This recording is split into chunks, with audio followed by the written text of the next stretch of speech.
Hello दोस्तों, नमस्कार। एक और कहानी में आपका स्वागत है। मेरा नाम पायल है। दोस्तों, मेरी उम्र 25 साल है और मैं अभी बीटीसी कर रही हूँ। मेरे परिवार में 4 लोग हैं। मेरे मम्मी पापा, मेरा भाई राजेश और मैं। मेरे माता पिता हमेशा से हमें शिक्षित करने, सपनों को पूरा करने में मदद करते रहे हैं। राजेश मेरा छोटा भाई है और हम दोनों एक दूसरे के बहुत अच्छे दोस्त हैं। राजेश की उम्र 20 साल है और वह हमेशा नई नई चीज करने के लिए उत्सुक रहता है। हम दोनों के बीच का बंधन इतना मजबूत है कि हम अपने विचार और अनुभव साझा करने में कभी भी संकोच नहीं करते। मैं उसे अपनी सबसे बड़ी ताकत मानती हूँ। एक दिन हम दोनों चाय पी रहे थे। मैंने उससे पूछा, राजेश, तुम्हें कोई लड़की पसंद है? उसने मुस्कुराते हुए कहा, नहीं दीदी, अभी तक ऐसी कोई नहीं मिली, लेकिन अगर आप जैसे कोई मिले तो मैं जरूर कोशिश करूंगा।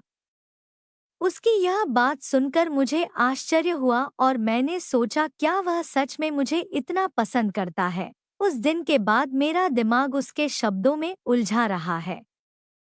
मैं बस उसके बारे में सोचती रही और कब मेरी आंख लग गई मुझे पता ही नहीं चला। सुबह उठने पर मुझे एहसास हुआ कि घर में कोई नहीं था। मम्मी और राजेश शायद मार्केट गए थे। मैं बाथरूम में नहाते हुए सोचा, क्या राजेश सच में मुझे पसंद करता है?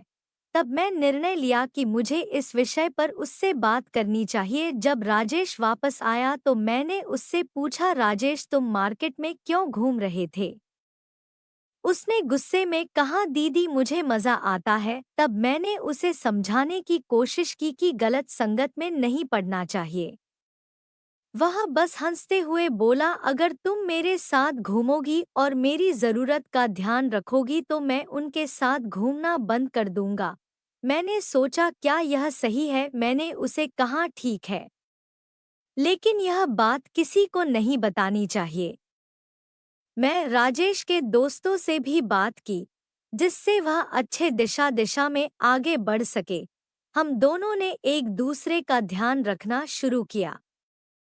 मैंने उसके साथ समय बिताना शुरू किया, उसे पढ़ाई में मदद की और साथ में खेल खेलने लगे। हमने एक दूसरे को समझने का प्रयास किया। दिन हम दोनों एक पार्क में गए, वहां हमने खुलकर बात की। मैंने उसे बताया कि रिश्तों में विश्वास और समर्थन कितना महत्व होता है। उसने कहा, दीदी, तुम सही कह रही हो। मैं वादा करता हूँ कि अब से मैं अपने दोस्तों के साथ नहीं घूमूंगा। महीने बीत गए और मैंने देखा कि राजेश अपनी पढ़ाई में बहुत सुधार कर रहा है। वह पहले से ज्यादा मेहनती हो गया था। हम दोनों ने मिलकर एक योजना बनाई कि हर सप्ताह एक दिन हम एक साथ पढ़ाई करेंगे और एक दूसरे का ध्यान रखेंगे और उसे अच्छे नंबर मिले। मेरे स्कूल टीचर ने मुझे एक महत्वपूर्ण प्रोजेक्ट पर काम करने के लिए बुलाया। जब मैं राजेश को बताया तो वह बहुत खुश हुआ। एक दिन हमारे परिवार में खुशियों का माहौल था। मम्मी ने बताया कि मेरे चाचा और चाची हमारे लिए एक बड़ा पारिवारिक कार्यक्रम आयोजित कर रहे हैं। हम सभी ने मिलकर इस कार्यक्रम की तैयारी की। राजेश ने कहा, दीदी, हमें इस कार्यक्रम को सबसे यादगार बनाना होगा। हमने मिलकर कार्यक्रम की सभी तैयारियां की और सभी रिश्तेदारों को आमंत्रित किया। कार्यक्रम का दिन आया और पूरे परिवार ने एक साथ मिलकर बहुत मजा किया। सभी ने एक दूसरे के साथ वक्त बिताया, खेल खेल और पुरानी यादें ताज़ा की। इस कार्यक्रम के बाद मुझे एहसास हुआ कि परिवार ही हमारी सबसे बड़ी ताकत है। अगर हम एक दूसरे का साथ दें तो हम हर मुश्किल का सामना कर सकते हैं। राजेश और मैं एक दूसरे के साथ अपने रिश्ते को और भी मजबूत बनाया। हमने एक दूसरे के साथ अपने सपनों की बात की, अपनी चुनौतियों का सामना किया और एक दूसरे की ताकत बने। हम दोनों ने तय किया कि हम हमेशा एक दूसरे का साथ देंगे, चाहे जो भी हो। यह समझदारी हमारे रिश्ते को और भी गहरा बनती गई। तो दोस्तों, यह कहानी कैसी लगी? यदि पसंद आई हो तो हमारे चैनल को लाइक और सब्सक्राइब करें।